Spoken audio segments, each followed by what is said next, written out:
სარკეში ჩახედვა ყოველდღიურობის ნაწილია. სარკეს მხოლოდ ესთეტიურ დანიშნულებაზე არ ვისაუბრებ. კიდევ რა ფუნქცია აქვს სარკეს? სარკეს საკუთარი გამოსახულების დანახვის გარდა სხვა მისტიკური დანიშნულებაც აქვს. ტყუილად როდი გამოიყენებენ მას მკითხაობის და სხვა საკრალური რიტუალების დროს. მათი დამზადების ტექნოლოგია წარსულში საიდუმლოდ ინახებოდა და მისი გამჟღავნებისათვის ადამიანებს სიკვდილით სჯიდნენ. საუკუნეების მანძილზე სარკეები ფუფუნების საგნებად ითვლებოდა.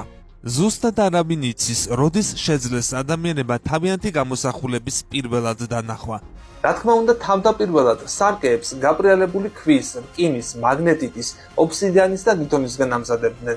მინისგან სარკეების კეთება შედარებით გვიან შუა საუკუნეებში დაიწყეს. კარგად დამუშავებული პირველი მოდელები ვენეციის ლაგუნაში მდებარე კუნძულ მურანოზე იქმნებოდა. მე-13 საუკუნიდან მოყოლებული ვენეცია მინის მწარმოებელ ქალაქად იქცა. აქაურობა მთელი ევროპიდან იზიდავდა ნიჭიერ ხელოსნებს, რომლებსაც როგორც ხელოვანებს, ისე ეპყრობოდნენ. ცნობილი არაა თუ ვის ეკუთვნის თანამედროვე სარკის წინაპრის ვენეციური სარკის დამზადების ფორმულა. სარკეები უკვე დიდი ხანია რაც ჯადოქრობასთან ასოცირდება.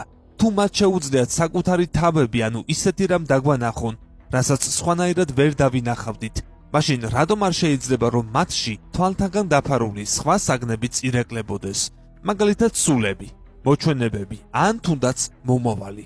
მსოფლიოს სხვადასხვა კულტურაში სარკეების შესახებ განსხვავებული მითები არსებობს. ერთი წყაროს თანახმად ძველ ბერძნები სარკეს მთვარის შუქის დასაჭერად იყენებდნენ, რის შედეგადაც მომავლის დანახვა იყო შესაძლებელი. რომში არსებობდნენ მისნები, რომლებსაც დაორთქლის სარკეში მომავლის სურათების დანახვა შეეძლოთ. თეოლოგთა ნაწილის აზრით ძველი აღთქმაც კი შეიცავს ინფორმაციას სარკით წინასწარმეტყველების შესახებ. კერძოდ ვარაუდობენ, რომ იოსები ვერცხლის ჭიქაში ყურებით ღმერთისგან მინიშნებებს ელოდა. 1940 წელს არქეოლოგებმა მექსიკის ტერიტორიაზე გათხრის საფლავში ძველი წელთაღრიცხვის 600 წლით დათარიღებული ჩაზნექილი ქვის 7 სარკე აღმოაჩინეს, რომლებიც მათი აზრით მფლობელთა მაღალ სტატუსს უსვამდნენ ხაზს და ცეცხლის გაჟაღებისათვის გამოიყენებოდა.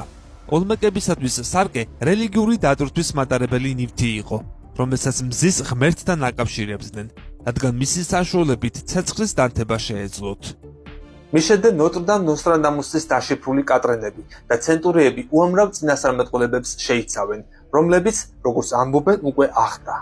ნოსტრადამუსი მე-16 საუკუნის ფრანგი ასტროლოგი. ცნობილი იყო როგორც ბროლის ბურთში მომავლის ამოკითხვის უნარის მქონე მისანი.